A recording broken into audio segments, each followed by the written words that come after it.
어른들이 가장 두려워하는 것이 무엇이겠습니까? 암이나 질병이 아니라 기억을 잊어버리는 것입니다.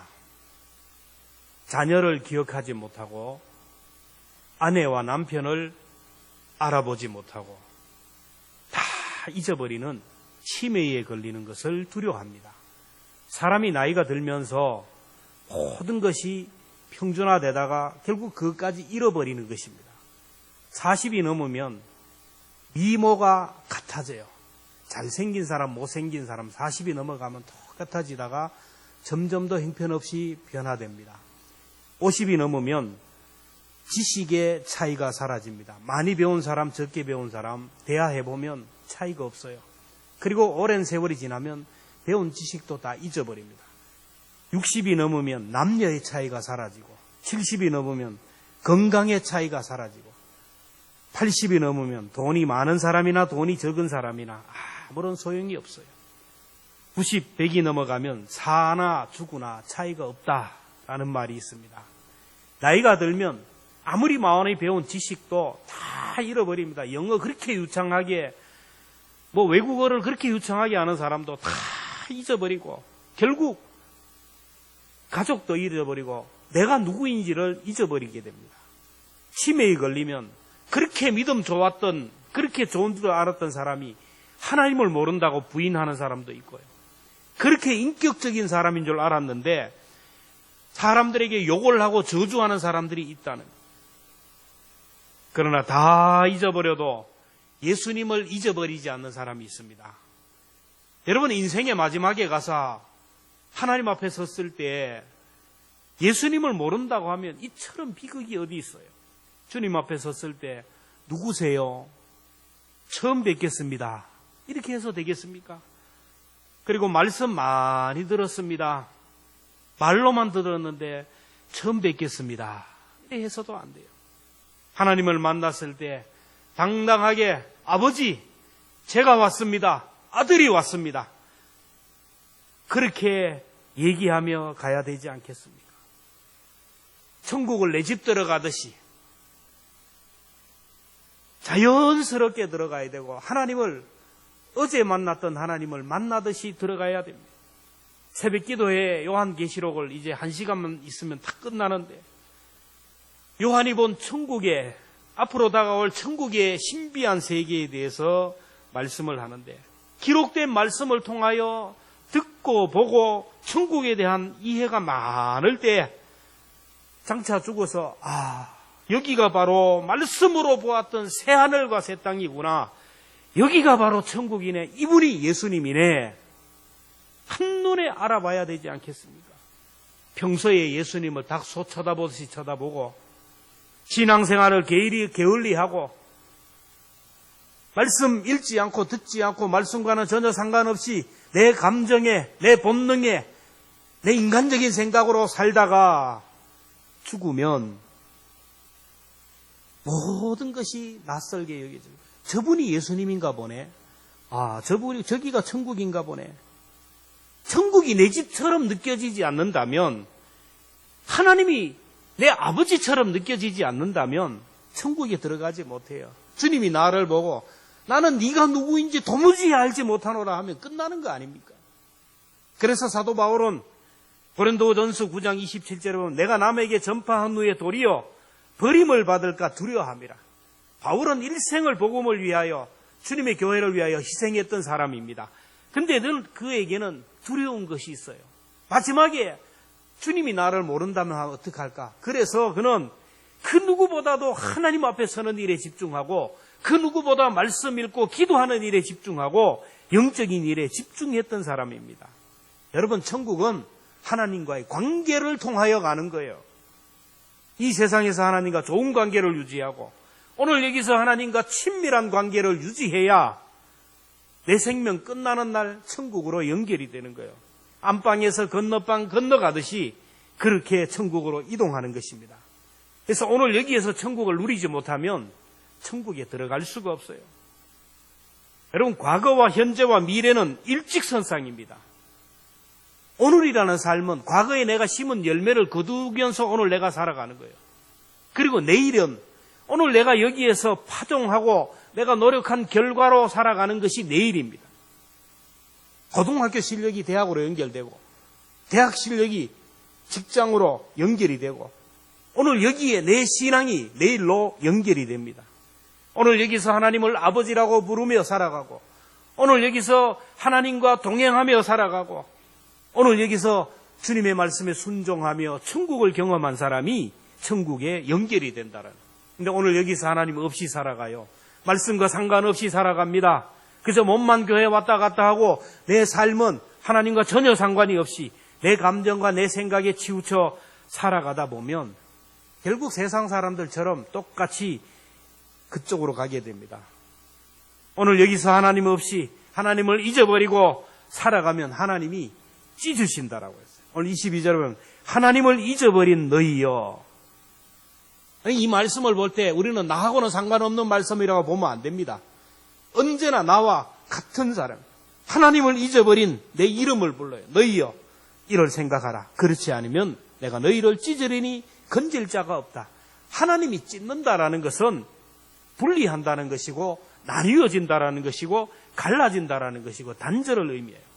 솔로몬을 보세요. 솔로몬이 왕으로 등극해서 제일 먼저 한 것이 기브온 산당에 올라가서 1000번제를 드렸어요. 하나님의 은혜만을 구하고 하나님의 긍휼만을 구하고 전능하신 하나님만 신뢰하며 살아갈 때 하나님이 솔로몬을 영화롭게 하여 부귀 영화를 그에게 주시고 천하를 그에게 주었어요. 오고 오는 시대에 솔로몬과 같은 영광을 볼 수 없다라고 했어요. 금이 내 눈에 들어오는 순간 아름다운 밤하늘의 별이 보이지 않는다라는 말이 있듯이 솔로몬이 세상 영광을 보는 순간 하나님이 보이지 않았어요. 말씀이 보이지 않았어요. 하나님을 떠났습니다. 하나님을 잊어버립니다. 점점 더 영적으로 게으르고 기도의 자리에서 멀어지기 시작하고 영적인 일에 게을리하다 보니 결국 눈앞에 보이는 사람을 즐겁게 해요. 이방 여인, 후궁으로 들어온 이방 여인에 빠져서 그 후궁 여인이 섬기는 산당을 왕궁에 세우고 거기에 자기가 엎드려 절을 하는 죄까지 지었어요. 이런 왕조가 계속하다 보니 결국엔 어떻게 됩니까? 솔로몬 아들 때에 가서 이스라엘 남유다와 북이스라엘이 찢어지는 분열되는 역사가 일어나요. 그리고 그 분열 왕국에서도 계속해서 하나님을 잊어버리는 역사가 계속되니까 전쟁이 끊이지 않고 재난이 끊이지 않고 결국 남북 왕조가 멸망의 길로 가다가 바벨론에게 아수르에게 나라를 갈기갈기 찢겨지는 그런 비극을 당합니다. 우리 인간관계 속에서도 은혜를 잊어버리고 감사를 잃어버리면 관계가 깨어집니다. 지금 코로나로 인하여 재정적으로 교회들이 많이 어려움을 겪고 그래서 부득불 선교를 중단을 하거나 제한을 하게 돼요. 그러면 교회에서 선교비를 중단할 때 선교비를 지원을 끊을 때 어느 교회가 우선이겠습니까? 감사를 모르는 교회예요. 감사의 편지를 할 줄 모르고 당연히 받아야 될 것으로 생각하고 은혜를 잊어버리고 선교 사역을 대하여 보고하지 않는 교회들 그 1순위로 정리가 되지 않겠습니까? 은혜를 잊어버리면 관계에 문제가 일어나고 관계가 깨어집니다. 성경을 보면 부모님의 은혜를 잊어버리고 불효하는 자녀는 그 눈이 독수리에게 까마귀에게 쪼이고 독수리 새끼에게 먹힐이라고 했어요. 그래서 부모님의 은혜를 잊지 말아야 돼요. 가족들의 은혜를 잊지 말아야 됩니다. 내가 어렵고 힘들 때 도와줬던 사람을 은혜를 잊지 말아야 돼요. 은혜를 잊어버리면 사람과의 관계뿐만 아니라 하나님과의 관계도 깨어지게 돼요. 이스라엘 백성들이 광야 40년 동안 계속 불평하고 원망하다가 결국에는 가나안 땅에 들어가지 못했는데 그들이 왜 불평하고 원망했을까요? 하나님의 능력과 하나님의 은혜를 잊어버리고 감사를 잊어버렸기 때문이에요. 그들이 출애굽을 할 때 자기들의 힘으로 저항을 내서 독립운동을 해서 한 거 아니에요. 하나님의 전적인 은혜로 출애굽을 하고 노예로부터 해방이 되었어요. 홍해를 건너는 것도 전적인 하나님의 은혜예요. 광야 40년 사는 것도 하나님의 은혜예요. 그들이 농사 짓고 일해서 먹은 게 아니에요. 하나님께서 40년 동안 먹을 것, 입을 것, 마실 것, 신발, 모든 옷을 비롯하여 다 주셨어요. 만나와 메추라기를 주시고, 낮에는 덥다고 구름기둥으로 막 덮어보호하시고, 밤에는 춥다고 불기둥으로 그들을 감싸었어요. 목마를 때 반석에서 샘이 터져 나오게 해서 먹여줬어요. 아말렉이 공격해왔지만 하나님이 이기게 하셨고, 여러분 광야 가봤잖아요. 성지순례 광야. 길이 없어요. 길이 없어요. 어디로 가야 될지. 근데 하나님이 그들에게 길을 열어주셨어요. 그럼에도 불구하고 그들은 하나님의 은혜를 잊어버렸어요. 계속 불평합니다. 왜 맨날 만나만 먹어야 되느냐? 고기 좀 달라. 그래서 메추라기를 주잖아요. 메추라기를 주니까 왜 쌈이 없냐? 야, 뭐 마늘이 없냐? 목만 조금만 말라도 목말라 죽겠다. 조금만 더워도 더워서 죽겠다. 감사할 줄 모르는 거예요. 하나님이 주신 것에 대하여 감사하지 못하고 불평과 원망하던 그들은 결국에는 가나안에 들어가지 못해요. 결론은 감사를 잊어버릴 때 광야에서 다 죽었어요. 하나님을 잊어버린 너희여, 이제 이를 생각하라. 내가 너희를 찢으리니.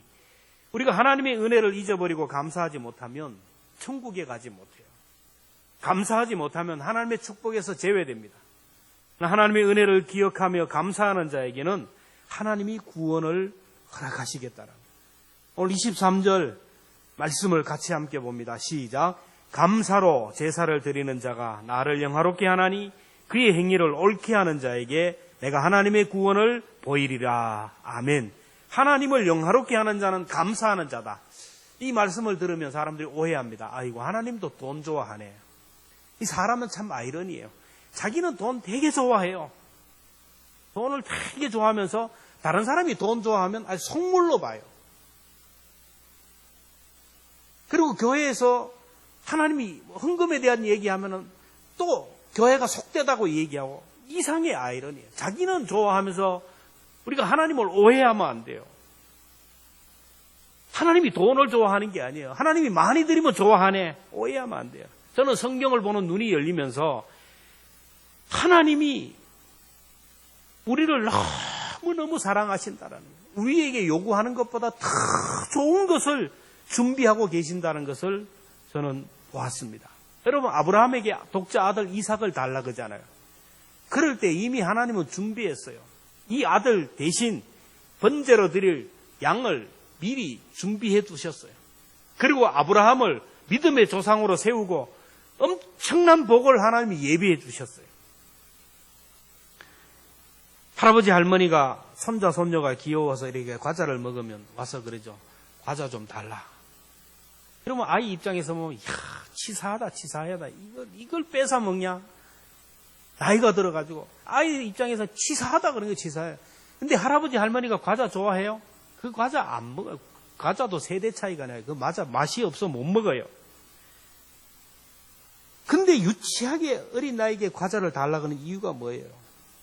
여러분, 할아버지 할머니가 가져온 과자 박스를 볼 줄 알아야 되고, 할아버지 할머니가 이 아이에게 이 과자보다 더 많은 것을 살 수 있는 용돈을 준비한 지갑을 볼 줄 알아야 된다는 거예요. 이게 하나님의 마음이고, 하나님이 왜 감사하라고 하는 이유가 거기에 있어요. 성경을 보면 아주 하나님이 노골적으로 재물을 요구하는 거예요. 빈손으로 나오지 말라. 그렇게 얘기합니다. 신명기 16장 16절에 보면 너희 가운데 모든 남자는 1년에 3번 곧 무교절과 칠칠절과 초막절에 내 하나님 여호와께서 택하신 곳에서 여호와를 배웁되 빈손으로 여호와를 배웁지 말고. 출애굽기 23장 15절은 너는 무교병의 절기를 지키라. 내가 내게 명령한 대로 아비멀에 정한 때에 이래 동안 무교정을 먹을지니 이는 그 달에 내가 애굽에서 나왔습니다. 빈손으로 내 앞에 나오지 말라. 오늘 교회 올 때 빈손 들고 안 나왔잖아요. 빈손으로 오지 말라는 거예요. 공수로 오지 말라는 거예요. 여러분, 하나님이 돈이 없어가지고 하늘에 가면 하늘나라는 금으로 그냥 포장이 되어 있는데, 요한계시록에 보면은 그 하늘에 문이 12문이 있는데 그 12문에 장식된 보석이 의리의리한 보석으로 되어 있는데, 하나님이 돈이 뭐가 필요하겠어요? 부동산이 뭐가 필요하겠어요? 하나님이 원하는 것은 마음을 달라는 거예요.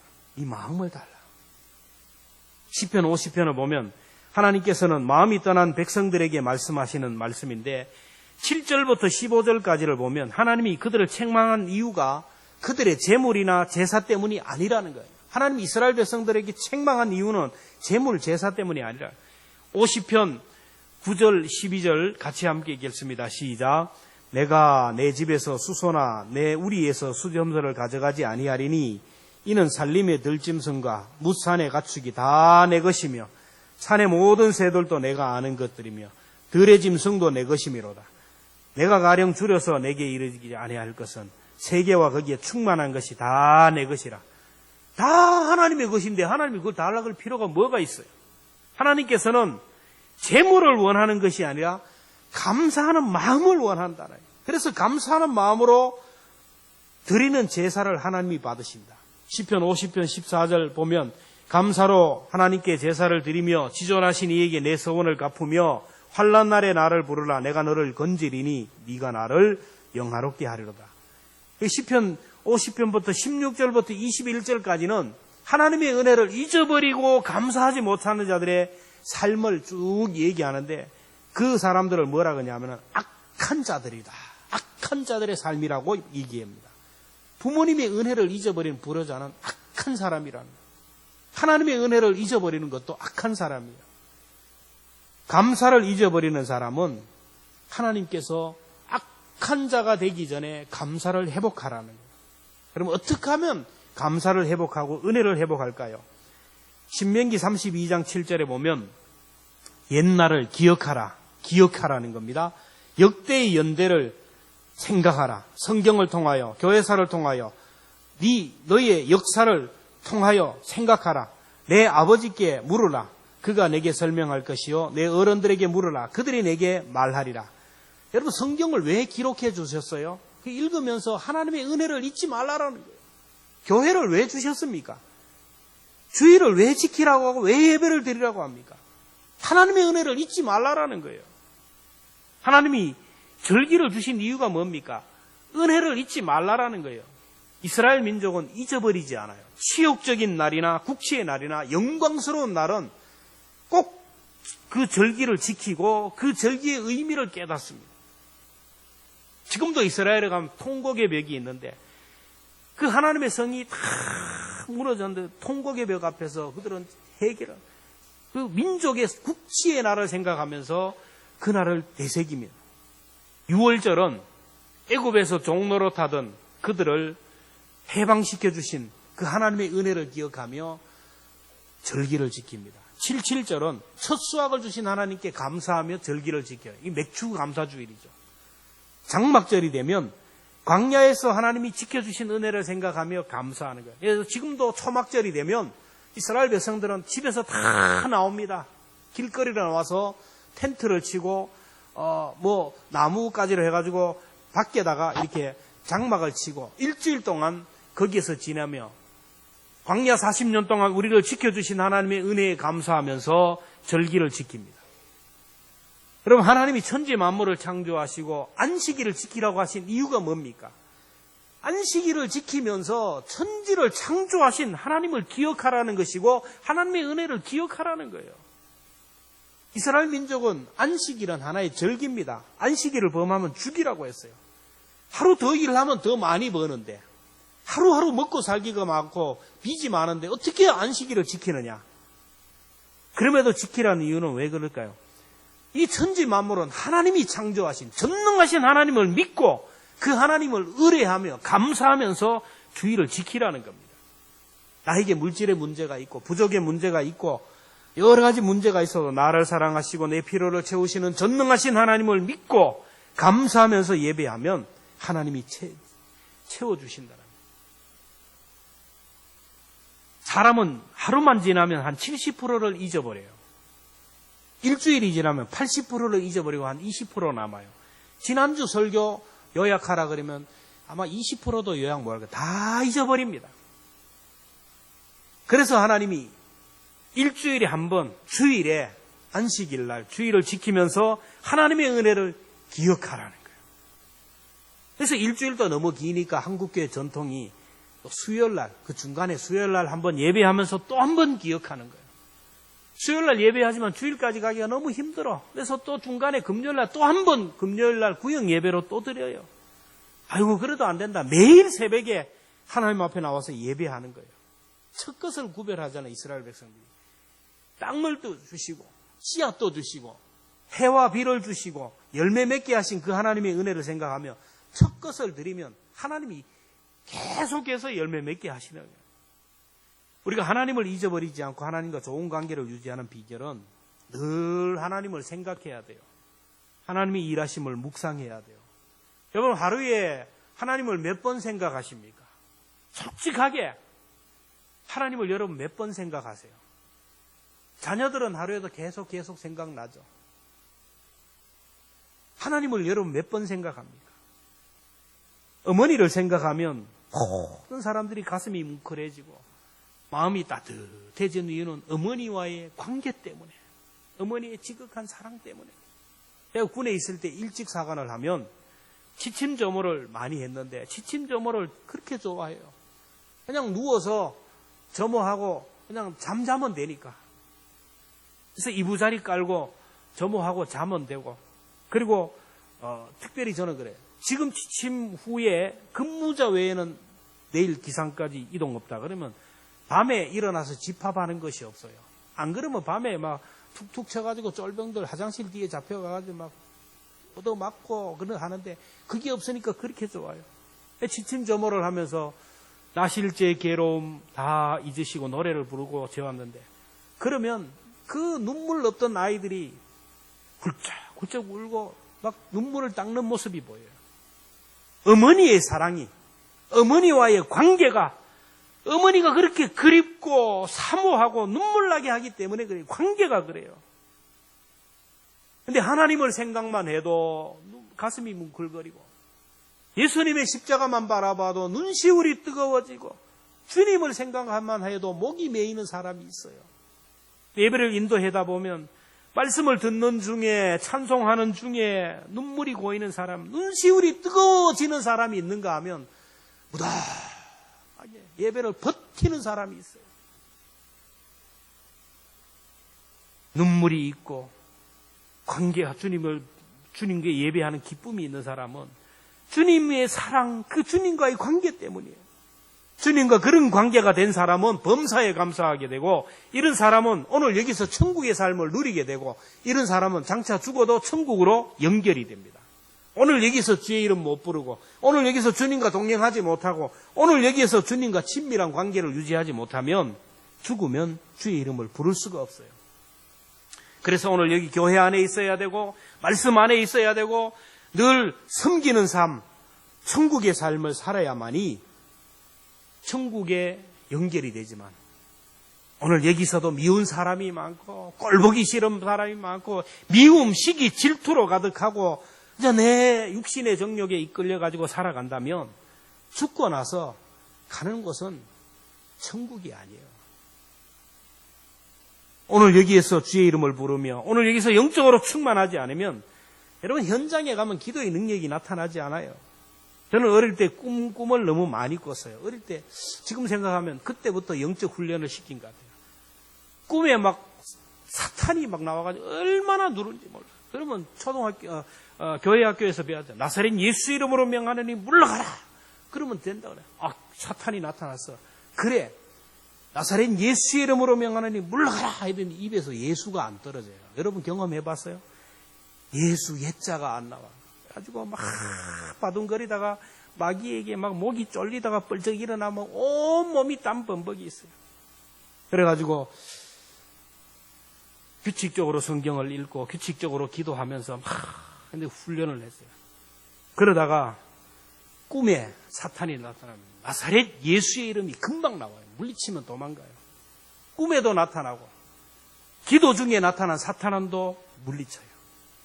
오늘 우리의 믿음, 우리들의 감사는 현장에서 나타나고 위기 상황 가운데 나타나요. 평소에는 믿음 좋은데 위기 상황이 나타나면 그 믿음이 어디 있는지 모르게 그냥 막 들들 떨면서 그런 사람이 있는가 하면 평소에 믿음이 없는 것 같지만 위기 상황이 오면 담대한 믿음으로 예수의 이름으로 물려치며 나가는 사람들이 있어요. 여러분 우리의 믿음은 위기 상황이 되고 고난의 상황인 가운데 우리의 믿음이 나타나요. 다윗을 보세요. 성경을 보면 다윗과 하나님과의 관계가 너무너무 친밀해요.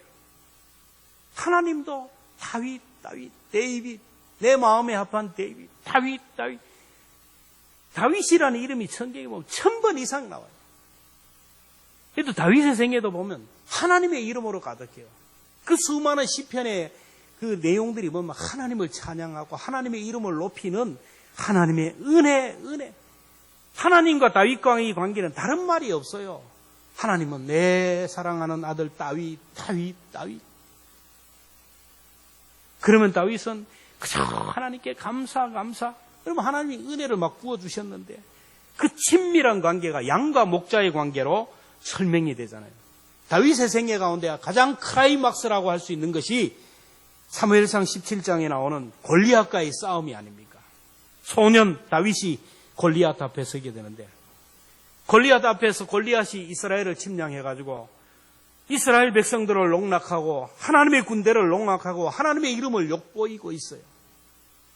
그때 사울 왕을 비롯하여 대장군들과 그리고 장군들과 용맹한 용사들과 이스라엘 백성들 그 수많은 사람들이 골리앗의 기세에 눌려가지고 벌벌 떨고 있는 모습을 봐요.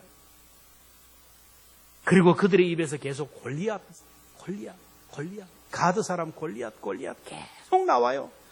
골리앗의 키가 얼마이고 골리앗이 입고 있는 갑옷의 무게가 어떻고 골리앗이 들고 있는 창의 무게가 어떻고 머리끝부터 발끝까지 골리앗에 대하여 계속 얘기하고 자세히 기록되어 있어요. 그만큼 골리앗에 집중하고 골리앗만 생각하고 살았어요. 사울 왕과 대장군들과 용사들의 입에서 하나님이라는 이름이 한 번도 안 나와요. 하나님의 백성들이 모인 곳이고 하나님의 군사들이 모인 곳이고 하나님의 이름으로 모인 전쟁터인데 그들의 입에서 하나님의 이름이 안 나오고 골리앗의 이름만 나와요. 근데 거기에 다윗이 등장하면서부터 다윗의 입에서 하나님의 이름이 나오기 시작합니다. 무려 다윗의 입에서 그 짧은 본문이지만 5-9번이나 하나님의 이름이 나와요. 다윗의 입에서는 골리앗의 이름이 나오지 않습니다. 그저 할례 받지 않는 블레셋 사람 그리고 골리앗을 너라고 얘기합니다. 다윗은 평소에 하나님만 생각하고 하나님만 묵상하며 살았던 하나님과 동행하며 살았던 사람입니다. 골리앗 앞에서도 다윗은 하나님을 묵상했어요. 들에서 양을 칠 때 사자가 자기 양을 빼앗아 삼켜갈 때 그 사자와 싸울 때 하나님이 함께 하심으로 인하여 사자의 입을 찢고 양을 구해내게 하셨던 그 하나님, 위기 가운데 나와 함께 하셔서 이기게 하셨던 하나님, 특별히 하나님이 나에게 물매 던지는 능력과 은사를 주신 하나님, 그 어떤 짐승도 이 물매 하나이면 그냥 집단 쓰러지듯이 쓰러지는 그 능력을 주신 그 하나님, 그 하나님을 보니까 다윗이 골리앗이 두렵지가 않아요.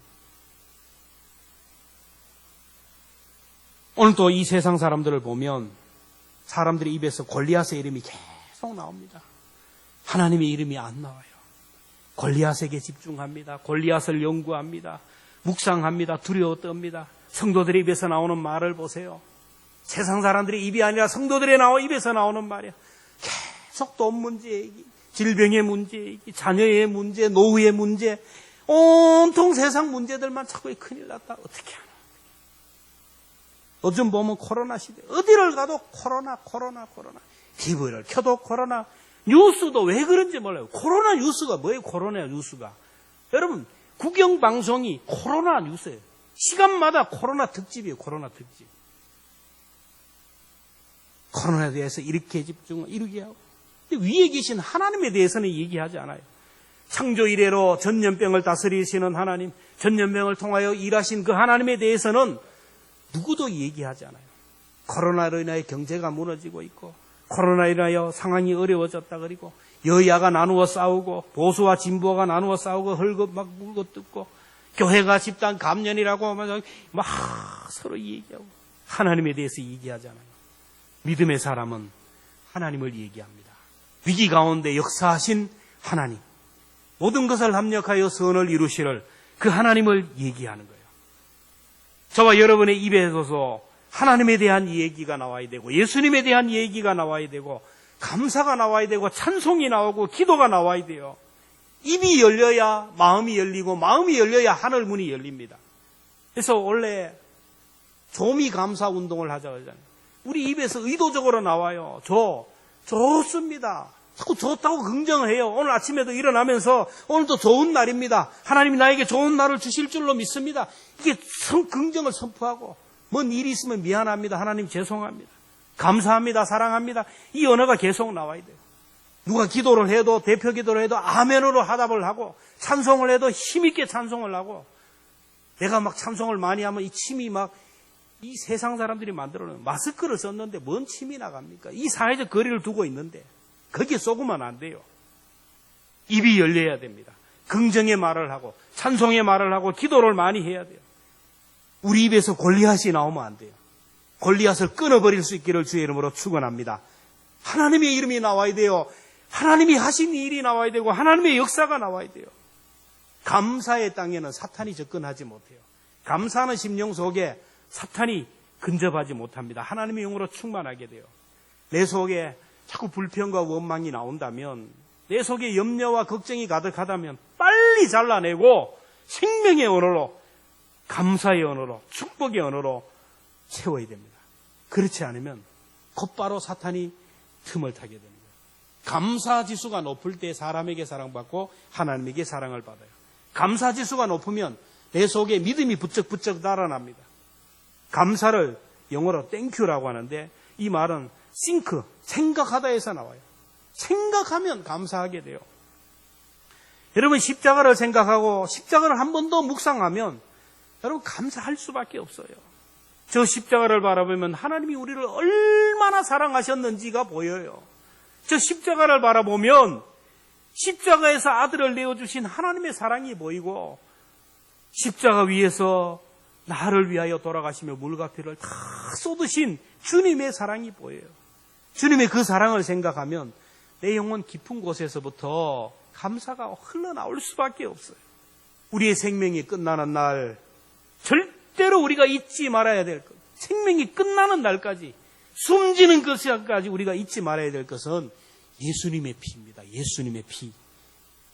우리가 주님의 사랑을 묵상하다 보면 앞으로 우리 눈앞에 펼쳐질 일들이 보일 겁니다. 장차 우리의 생명이 끝나는 날 가족들의 손에서 우리가 떠날 수가 있어요. 요즘 어른들이 집에 있다가 요양병원으로 가잖아요. 가족들의 손에서 떠납니다. 면회가 안 돼요. 마지막 임종 시간에 임종 기도하는 목사의 손에 떠나는 순간이 있어요. 요즘 같으면 임종해도 목사가 못 가요. 그 누구도 나와 함께하지 못하는 그 순간에 나를 붙들어주는 손을 보게 될 것입니다. 그 손이 누구냐면 십자가에서 나를 위하여 못 박혀 죽으신 그 흘리신 주님의 피 묻은 손이 다 나를 끌고 천국으로 인도하실 걸 여러분이 보게 될 것입니다. 그리고 그렇게도 사모했던 천국이 눈앞에 펼쳐질 것입니다.